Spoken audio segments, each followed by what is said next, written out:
Gente, vamos lá, como vocês estão? Tudo bem? Então, hoje a gente vai falar de uma coisa que eu tenho recebido por aqui assim bastante, quero saber se bate aí pra vocês também, que é uma impressão de que você não sabe mais o que é que você quer da vida, o que você gosta, o que você não gosta, o que te interessa, o que não te interessa, pra onde você vai, tipo, o que te dá assim prazer, o que não te dá prazer.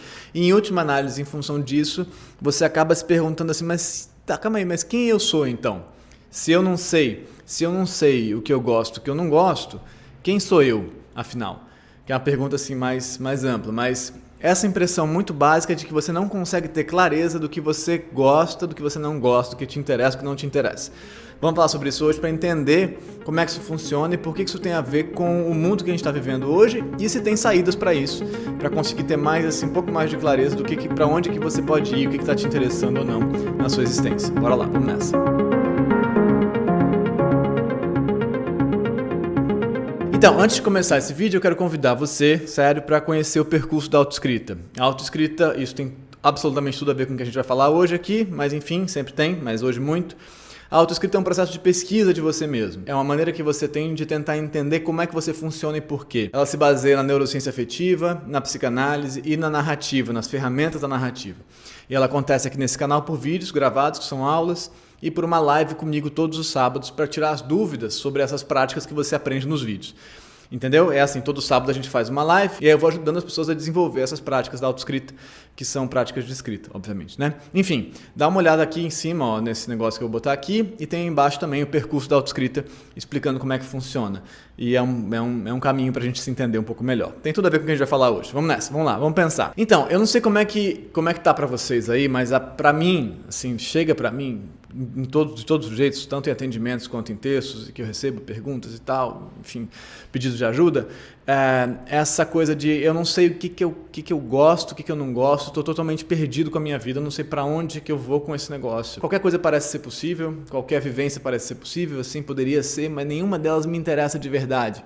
Eu não sinto assim tesão e impulso, e falar, cara, é isso que eu quero, é isso que me anima, é isso que me dá tesão, é isso que me interessa. E por que isso está acontecendo, né? E estou pensando muito sobre isso nesses últimos tempos e eu queria conversar com vocês, levantar umas questões para ver se a gente consegue se entender. Para isso, vai ser necessário que você tenha visto o vídeo fundamental aqui desse canal, que é as 7 necessidades afetivas fundamentais. É um vídeo base desse canal no qual eu explico as 7 necessidades afetivas fundamentais, de acordo com a neurociência afetiva. Então tá aí embaixo, as 7 necessidades afetivas fundamentais. Vai lá ver o vídeo, eu espero, você volta e a gente continua, tá bom? Então foi. Bom, então, voltou. Aí é o seguinte, se você não viu o vídeo, depois você olha, se não está a fim de sair agora, depois você vai olhar que vai fazer mais sentido, tá? A gente considera aqui que a gente tem 7 campos de satisfação ou insatisfação emocional, né? Afetiva e emocional, assim, os afetos básicos, né? Os afetos emocionais, né? Que vão desencadear as nossas emoções, nossos sentimentos e tal. Então tá, são 7, se você olhou lá, você já sabe do que eu estou falando. A base disso, como a gente fala sempre aqui, é o princípio do prazer, né? O princípio da satisfação e insatisfação dessas necessidades afetivas fundamentais, tá? Então quando você satisfaz uma delas, tem prazer, que é uma redução de tensão. Quando você não satisfaz, tem uma elevação de tensão, desprazer. Prazer, desprazer, prazer, desprazer, tá bom? Satisfação e insatisfação. É assim que funciona o negócio aqui, tá? É a base da nossa consciência. Então a gente considera nesse sentido que a sua consciência inteira é formada a partir dessa lógica de prazer e desprazer, né? Satisfação e insatisfação. Então essa é a primeira coisa básica que você tem que conseguir entender para a gente conseguir seguir o nosso pensamento aqui hoje. Então, a gente tem campos de satisfação e insatisfação e na base deles temos sempre prazer e desprazer. Beleza, então na vida como é que funciona o desejo? Para a gente conseguir entender nosso desejo, a gente tem que entender como é que funciona o desejo. O que é o desejo? O desejo a gente entende aqui como um traço de memória de um objeto capaz de satisfazer uma dessas necessidades. Vou repetir assim para você conseguir entender bem. Assim. Então, você tem uma necessidade afetiva fundamental e aí você encontra um objeto que a satisfaz. E aí você marca esse objeto como um objeto capaz de satisfazer essa necessidade, sacou? Então, tenho sede, aquela água satisfaz minha sede. Então, você fala, então a água satisfaz minha sede. Tenho vontade de abraço, encontro aquela pessoa, abraço. Tenho vontade de transar, encontro aquela pessoa, transo. Então, eu vou marcando esses objetos como objetos capazes de satisfazer as minhas necessidades, entendeu?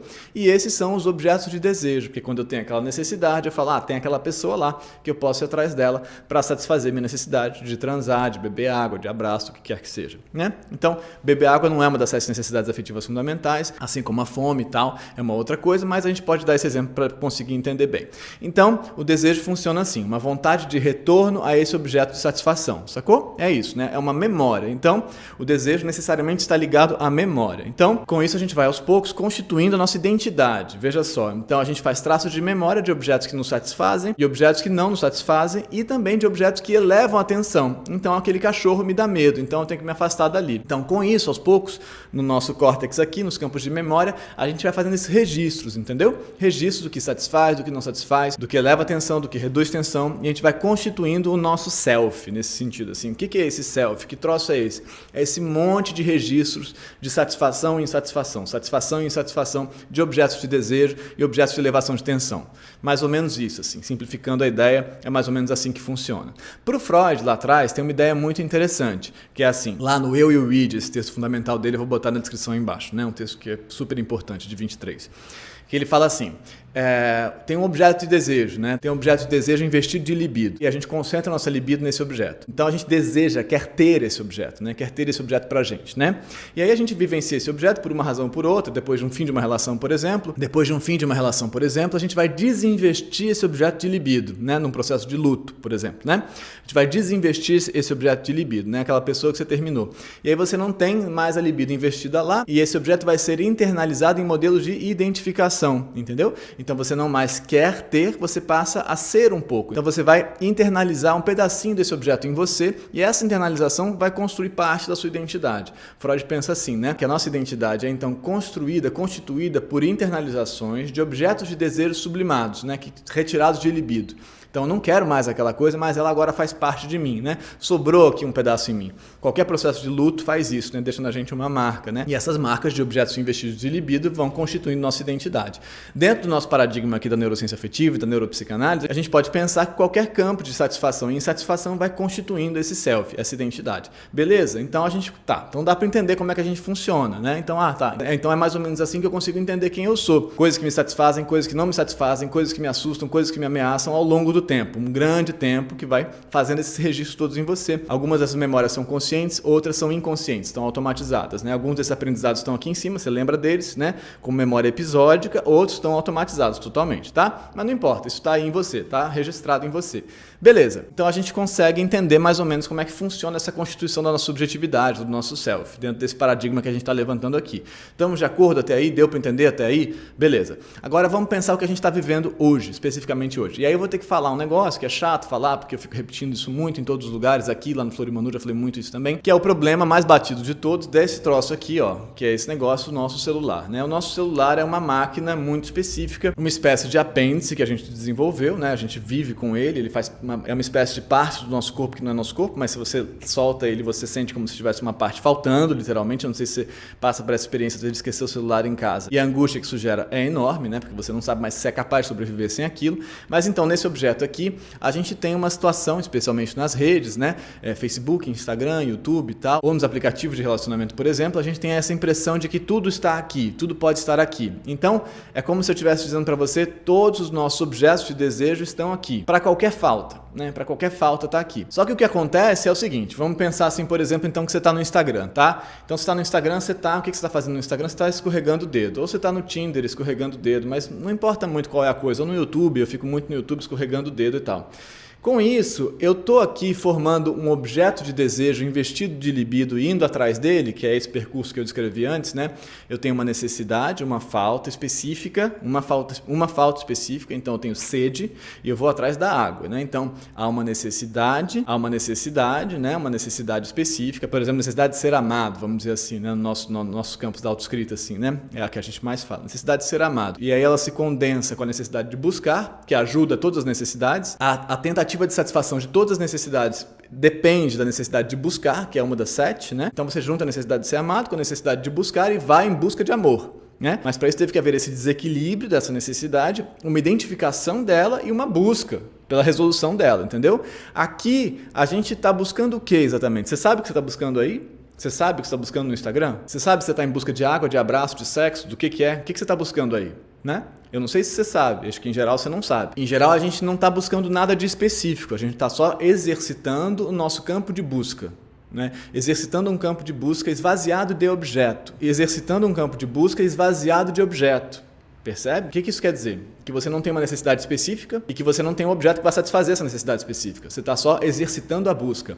Das nossas necessidades afetivas básicas, a busca é essa pautada pela dopamina, né? Então você está vivendo uma experiência aqui de dopamina. Estou indo em busca de alguma coisa que eu não sei o que é. E aí você segue, e aí você segue. Como você não sabe o que é que você está buscando, o campo de satisfação dessa necessidade também não acontece. Você não está buscando nada de específico, veja bem. A satisfação acontece quando a gente encontra aquilo que satisfaz aquilo que a gente precisa, né? Como aqui você não está buscando nada, porque você não precisa de nada especificamente, você não encontra satisfação também. E você continua. Tem algum tipo de satisfação do buscar. Então tem um tipo de satisfação dopaminérgica, constante. Você segue, segue, segue, segue. Como um cassino mesmo, como um bingo, né? Você vai seguir, seguir, seguir com a esperança de que alguma coisa vai aparecer ali. Mas o objeto de desejo não está claro. E se o objeto de desejo não está claro, nada do que eu expliquei antes sobre a formação de identidade vai acontecer. Entende? Porque você não está investindo, vamos dizer assim, a sua libido ali para experimentar aquilo, se satisfazer e depois sublimar isso e formar uma parte da sua identidade. Nada disso vai acontecer, porque nada disso está claro, nada disso está acontecendo. Então eu pergunto para você, eu perplexo, como é que você forma a sua identidade dessa maneira? Como é que você forma a sua identidade dessa maneira? Entendeu? Como é que você constitui a sua identidade e entende quem você é, se você não sabe muito bem o que é que você está buscando e o que você está querendo satisfazer? O que você está precisando de fato? Você não sabe o que é que você quer com clareza, porque tudo pode estar aqui nessa maquininha, mas ao mesmo tempo nada com clareza, porque você não sabe o que é que você está buscando. Então a gente se prende num paradoxo de não entendimento das nossas necessidades. E se a gente não entende nossas necessidades, a gente não consegue formar a nossa identidade. A nossa identidade, como eu disse, é um grande percurso, né, de marcas, de satisfações e insatisfações dessas necessidades fundamentais. Se você não sabe que necessidades são essas, como é que você vai formar a sua identidade? E aí a gente fica preso nesse troço. Então é como se a gente estivesse deslizando o nosso desejo sem conseguir encontrar objetos para eles. A gente não sabe o que a gente quer concretamente, porque a gente não sabe o que a gente precisa. A gente está só buscando, e buscando, e buscando. Isso é muito angustiante. E aí você não sabe dizer quem você é, porque você não sabe o que você gosta, o que você não gosta, porque você não sabe o que você está buscando, entendeu? Às vezes eu me vejo em atendimentos tentando simplesmente passar uma sessão ou várias sessões descobrindo o que são os campos de satisfação, o que é. E aí já está uma das respostas que eu queria colocar para vocês, assim. É aos poucos conseguir reconhecer as suas necessidades e não simplesmente estar nessa circularidade da dopamina, né, dessa busca incessante, mas perceber, calma aí, eu estou em busca do quê? O que eu queria? O que eu preciso? O que eu estou buscando no Tinder? É abraço ou é sexo? Você sabe? Eu quero ser olhada.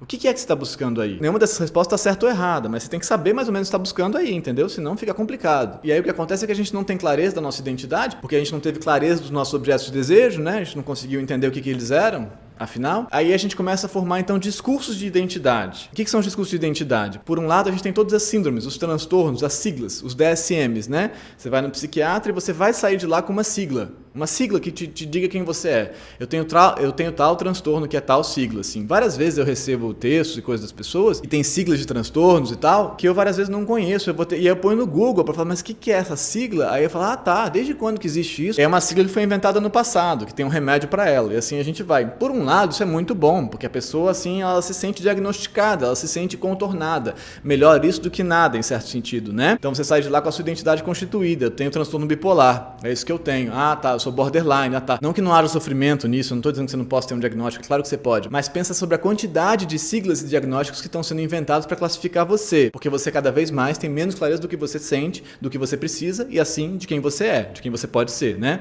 Pode vir a ser, pelo menos, né? E por um outro lado, a gente também tem uma coisa muito interessante, um fenômeno que tem o lado positivo dele, que são as classificações de identidade, de fato, né? Então eu aqui sou homem, cis, branco, hétero, monogâmico, né? E isso me classifica. Isso diz quem eu sou? É claro que não. É claro que isso não diz quem eu sou, mas então eu me identifico assim. E aí também muitas siglas que vão surgindo daí. Melhor isso, é óbvio, do que não poder ser como você é. É claro que é, não estou dizendo isso, veja bem, né? Não estou dizendo isso.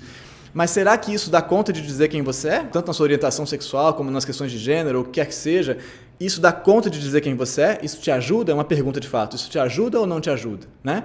Ou isso te deixa assim mais angustiado? Mas qual que é a minha classificação? Onde que eu me enquadro nesse negócio? Né? Quem que eu vou dizer que eu sou? Né?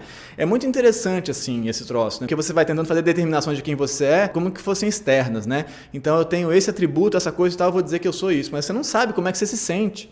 Você não sabe como é que você se sente em relação a tal ou qual experiência. É muito interessante esse negócio, assim. Na minha juventude, basicamente, tinha duas opções. Ou você era homo ou você era hétero e era isso, né? E era assim, era simples assim. É uma loucura também, né? Realmente uma loucura. Mas eu lembro que eu tinha um colega na minha turma que era bi. E isso era muito estranho, eu tinha muita dificuldade de entender, porque tinha que ser uma coisa ou outra coisa, era bem binário assim na minha cabeça, né? E aí tá, maravilha, a gente vai abrindo essas coisas, mas ao mesmo tempo a gente vai ficando assim, das 1000 classificações, quem que eu posso ser? E você não sabe como é que você se sente. Eu tenho essa impressão com muita gente, né? Que a gente vai buscando classificações para tentar se aliviar da impressão de não saber como a gente se sente. Da impressão de não saber para onde que a gente se orienta.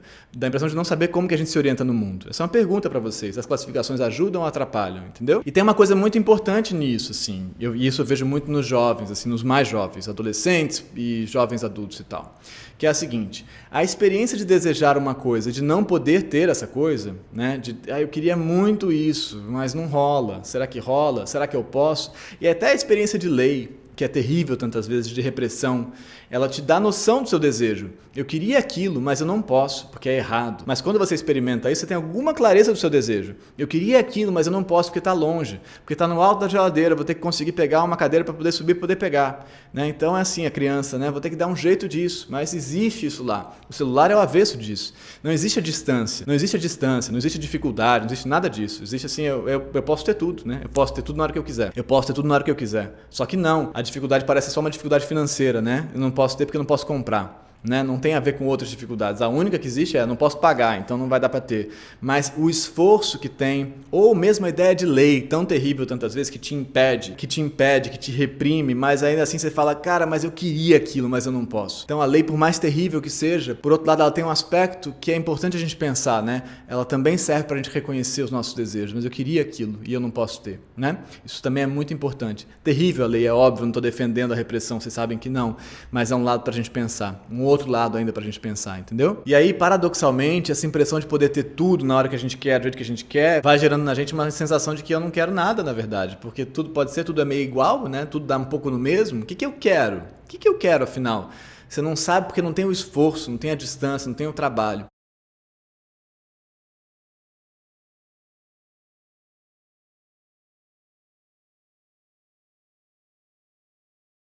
E aí, muito interessante o que acontece também, e aí muito nos aplicativos de relacionamento, que eu recebo muito essa fala, você passa totalmente a identificar, uma coisa que já é manjada, você passa a identificar o seu desejo com a falta. Então, tudo você pode ter, e aí aquele que te diz não, você fala, mas esse eu queria, e esse eu queria, uai, esse aí era bom, hein? Por quê? Porque te disse não, e aí você sente que você não pode ter, e aí você fala, ah tá, então isso aqui talvez seja interessante. Tem nada a ver com sua satisfação, com diversão, com prazer, tem a ver com algum limite. Tem a ver com alguma experiência de limite, né? Assim, então você fala, esse eu não posso ter. E aí você consegue identificar o seu desejo aí, porque o seu desejo não está mais ligado aos campos de satisfação. Está ligado de algum jeito a uma experiência de impedimento, de lei, de limite. E isso vira o desejo, né? Também é um jeito de perceber o desejo, né? Quando você não pode ter. Mas no nosso mundo de hoje, então virou isso. O que você quer ter? Só aquilo que eu não posso, né? Então aquilo que o dinheiro me impede de ter, ou que o outro me impede de ter, o amor do outro que me impede de ter. Então assim, é isso. Meu problema é que eu não tenho dinheiro e meu problema é que eu não tenho o amor desse outro. Não tem nada a ver com a sua satisfação que o dinheiro poderia ou não trazer e não tem nada a ver com o interesse real que você tem por aquele outro. Tem a ver com ele ter te dito não. Isso é uma coisa pra gente pensar, muito importante, queria saber a opinião de vocês. E um caminho que me parece voltar atrás das classificações, dos dizeres de quem eu sou, pra conseguir aos poucos perceber, tá bom, mas onde é que estão os meus campos de satisfação? Os mais básicos, os mais simples, os mais toscos que sejam, assim. Eu gosto de ficar, aí não pode, né, ficar deitado, por exemplo, mas eu gosto de ficar deitado tomando suco. Eu gosto de ficar deitado ouvindo música e tal. Ah, isso é gostoso. Eu gosto de carinho na nuca. Ah, isso é gostoso. Eu gosto de rir daquilo outro. Eu gosto de piar. E a gente vai tentando lembrar aos poucos do que a gente gosta e não simplesmente estar em busca de alguma coisa que a gente não sabe o que é, entendeu? E aí, gente, a questão do celular, a gente vai ter que enfrentar ela de um jeito mais sério. A gente vai ter que mesmo. Daqui a pouco a gente vai ter um monte de gente assim adoentada em celulares anônimos, né? Em reuniões de celulares anônimos, né? Assim, de redes anônimas, de tipo AA e tal, essas coisas assim, porque de fato é um problema talvez maior do que esse, porque você pode ficar o dia inteiro com ele, né? Você pode não largar nunca aquele troço. A gente vai ter que enfrentar isso, né? Então você vai ter que conseguir, antes de pegar o seu celular, se perguntar o seguinte, mas eu vou ali em busca do quê? O que eu estou buscando com aquilo? O que eu estou buscando com aquilo? O que eu quero satisfazer? A pergunta fundamental que você tem que se fazer é essa. O que eu quero satisfazer? Eu estou em busca de qual satisfação?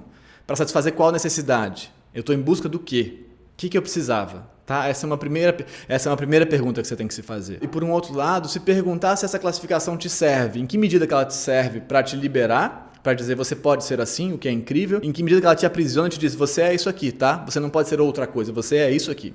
Você tem que se classificar aqui. E aí eu queria indicar para vocês uma leitura super legal, muito incrível na minha opinião, que é a História da Sexualidade do Foucault. Especialmente o primeiro volume, que é A Vontade de Saber. Que ele vai pensar sobre como que essas maneiras de classificar, e não mais de reprimir, mas de como que classificar nesse sentido de organizar, e organizar é uma maneira de controlar, né? Não necessariamente dizer não pode, mas dizer, tá, isso aqui, você é isso aqui. Você vai para cá, você vai para lá. Você cabe aqui, você cabe ali. Você está nessa caixinha, você naquela outra. E assim a gente vai indo. Leiam, se quiserem, A Vontade de Saber da História da Sexualidade do Foucault, tá bom? E eu vou botar também o Eu e o Id do Freud aí embaixo, os 2 livros que eu acho que são parte disso que a gente pensou aqui hoje. E então, a pergunta fundamental é, o que eu quero satisfazer? Eu estou em busca do quê? Não a busca vazia de não saber o que é, mas eu estou em busca do quê? O que são esses registros de prazer que eu posso vir a ter, né? De satisfação e insatisfação. A gente se vê lá no sábado na live da autoescrita, tá bom? É isso. A gente se vê lá. Tchau, obrigado.